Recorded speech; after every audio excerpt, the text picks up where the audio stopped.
इस वक्त मैं कचहरी बाज़ार सरगोदा में मौजूद हूँ। यहाँ पे 14 अगस्त के झंडों की और ख़रीदो फरोख्त का सिलसिला जारी है और दूर दूर तक आप देख रहे हैं कि झंडे लहरा रहे हैं और बच्चे बूढ़े जवान सभी 14 अगस्त की तैयारियों में मसरूफ़ हैं।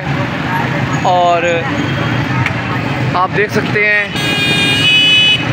और आप देख रहे हैं कि झंडों के साथ साथ पाकिस्तान तहरीक इंसाफ के झंडे भी लहरा रहे हैं। और ये यहाँ बाज़ार में इस वक्त सबसे ज़्यादा जो तहरीक इंसाफ के झंडे हैं वो बराए फ़रोख्त मौजूद हैं और बड़ी तादाद में लोग झंडों की ख़रीदारी कर रहे हैं। 14 अगस्त के लिए बड़ा जोश और जज्बा और वलवला पाया जाता है। पूरी कौम एक जोश और वलवला के साथ, इस जज्बे के साथ कि हमने आज़ादी हासिल की है और इस आज़ादी को हमें बरकरार रखना है और इस आज़ादी के लिए हम अपना तन मन धन सब कुछ कुर्बान कर देंगे।